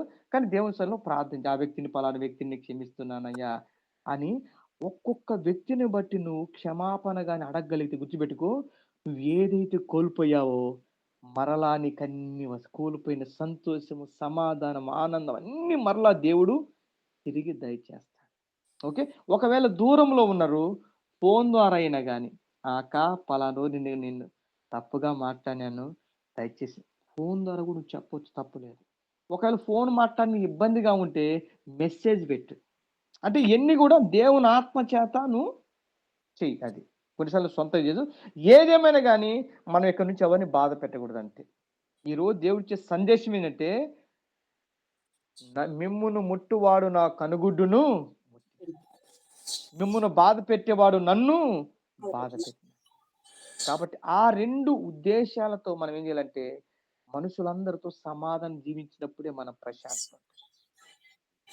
కాబట్టి ఒకళ్ళ బాధ పెట్టి మనం సంతోషాన్ని ఎన్నటికి అనుభవించలేము. కాబట్టి అందరి క్షమాపణ అడిగి దేవుని సన్నిధిలో ప్రార్థన చేసుకుని, ఈ రోజు నుండి నీ హృదయం అంతా ఎలా ఉండాలంటే నిర్దోషంగా ఉండదు ఇతర బాధ పెట్టే విషయంలో. ఓకే, చిన్న ప్రార్థన. ప్రేమ గల తండ్రి, నీకు వందనాలు, స్తుతులు, స్తోత్రం. అమ్మా ఇక్కడ వైరస్లు ఎక్కువ ఉన్న డాడీ, పేషెంట్లు వస్తున్నారు. జాయ్కి ఫీవర్ వచ్చింది, అమ్మకి ఫీవర్ వచ్చింది. ప్రేర్ చేయండి డాడీ ఫ్యామిలీ కోసం. మళ్ళీ ఆయన ఇంట్లోకి రావటం కదా, చిన్న బాబు ఉన్నాడు. ఓకే ఓకే, మంచి, కరెక్టే. ప్రార్థన చేసుకుందాం. ప్రేమ గల తండ్రి, ఈ ప్రార్థన చేస్తుండగా మీరు కూడా మనసులో ఎవరినైతే బాధ పెట్టారో క్షమించమని ప్రార్థించేయండి. వారిని క్షమిస్తూ ప్రార్థించండి. ఇక నుండి వారిని దీవిస్తూ ప్రార్థించేయండి. ప్రేమ గల తండ్రి, నీకు వందనాలు, స్తుతులు, స్తోత్రాలు తెలియజేస్తున్నాం నాయన. ఈ ఉదయకాల సమయంలో పరిశుద్ధాత్మ దేవుడా మా అందరితో చక్కగా మీరు మాట్లాడారయ్యా. మేము ఎవరిని బాధ పెట్టకూడదని మీరు గత 3 వారాలు బోధించారయ్యా. ఈరోజు ఎందుకు బాధ పెట్టకూడదు కూడా మీరు మాకు తెలియచేశారు. నిజమే, సౌలు శిష్యులను, విశ్వాసులను బాధ పెట్టినప్పుడు, సౌలా నీవు నన్ను ఎందుకు బాధ పెడుతున్నావు, నీవు నన్ను ఎందుకు హింసిస్తున్నావు అయ్యా. నిజమే, మిమ్మల్ని ముట్టువాడు నా కనుగుడ్డును ముట్టినట్టు అన్నావయ్యా. మీరు పోరాడవలసింది శరీరులతో కాదు గాని ఆకాశమందున్న దురాత్మల సమూహముతో. మీ విరోధి మనిషి కాదు గాని మీ విరోధి అయినటువంటి అపవాది సాతానన్నవయ్యా. ఇక నుండి మనుషులందరినీ మేము మనస్ఫూర్తిగా ప్రేమించుదుముగాక. అందుకే నాయన పాత నిబంధన గ్రంథములో నిన్ను వలె నీ పొరుగు వారిని ప్రేమించమన్నావయ్యా. క్రొత్త నిబంధన గ్రంథములో కూడా నిన్ను వలె నీ పొరుగు వారిని ప్రేమించమన్నావయ్యా. అంతేగాని నాయన ఎవరి మీద పగ పెట్టుకొని వద్దని చెప్పావయ్యా. నీ హృదయములో నీ సహోదరి మీద పగ పెట్టుకోవద్దన్నవయ్యా. ఇప్పటి వరకు మా హృదయములో మా సహోదరుల మీద ఒకవేళ పగ పెట్టుకొని మేము జీవిస్తున్నట్లయితే దయచేసి మమ్మల్ని క్షమించండి. మా శత్రువులందరినీ మేము మనసారా క్షమిస్తున్నాము. మా శత్రువులందరినీ మేము మనసారా దీవిస్తున్నామయ్యా. మా ద్వారా ఎవరైతే ఇబ్బంది పడ్డారో, మా ద్వారా ఎవరైతే బాధను అనుభవించారో యేసయ్య దయచేసి మమ్మల్ని క్షమించండి, వారిని దీవించండి అయ్యా. మరి ప్రత్యేక బ్లెస్ కోసం ప్రార్థిస్తున్నాం, అశోక్ కోసం ప్రార్థిస్తున్నాం, 2 కుమారుల కోసం ప్రార్థిస్తున్నామయ్యా. కొంచెం నాయన మరి వైరల్ వల్ల, ఫీవర్స్ వల్ల నాయన ఎంతో మంది నాయన మరి కొంచెం అనారోగ్యానికి గురవుతుండగా యేసు సర్వశక్తి గల నామములోనైనా కల్వరిలో కార్చిన పరిశుద్ధమైన రక్తమును, అమూల్యమైన రక్తమును, నిష్కలంకమైన రక్తమును వారందరి మీద మీరు ప్రోక్షించుదురుగాక నాయన. ఏ తెగులు నీ గుడారము సమీపించదన్నావయ్యా. మీరు పొందిన దెబ్బల చేత నాయన నీ బిడ్డలకు పరిపూర్ణ స్వస్థత కలుగును గాక, విడుదల కలుగును గాక, నెమ్మది కలుగును గాక, ఆరోగ్యం కలుగును గాక. అదే కాలస్వామికి ఎవరైతే నాయన ఇదిగో నాయన బాధపడుతున్నారు, ఇబ్బంది పడుతున్నారు, జ్ఞాపకం చేసుకునే ప్రభా, వారున్న పరిస్థితిని జ్ఞాపకం చేసుకుని ప్రతి ఒక్కరికి నీ నామములో పరిపూర్ణ స్వస్థత శీఘ్రముగా కలుగును గాక నాయన. నీ బిడ్డలందరినీ నీ దయగల కరుణగల హస్తముతో నాయన ముట్టండి అయ్యా. ఎవరైతే ఆదరణ లేక నాయన బాధపడుతున్నారు, జీవితంలో నాయన ఓడిపోయినాయన, నిరుత్సాహ స్థితిలో పడి ఉన్నారో నాయన, యేసు సర్వశక్తుల నామంలో బలహీనులను మీరు బలపరచండి ప్రభా. నీ శక్తితో నీ బలముతో వారిని లేవనెత్తమని ప్రార్థిస్తున్నామయ్యా. ఏనానా నీ బిడ్డలందరినీ మీరు దీవించి ఆశీర్వదించి బలపరిచి వేరే స్థిరపరచమని ప్రార్థిస్తున్నాం. యేసయ్య పరిశుద్ధ నామమున ప్రార్థించడిగి వేడుకుంటున్నాము తండ్రి. మన పరమ తండ్రి అయిన దేవుని ప్రేమయు, ఆయన కుమారుడైనటువంటి యేసుక్రీస్తు యొక్క కృపయు, పరిశుద్ధాత్మ యొక్క అన్యోన్య సహవాసము సమాధానము మనందరికి సదాకాలము తోడై ఉండి నడిపించునుగాక. ఆమేన్. ఆమేన్.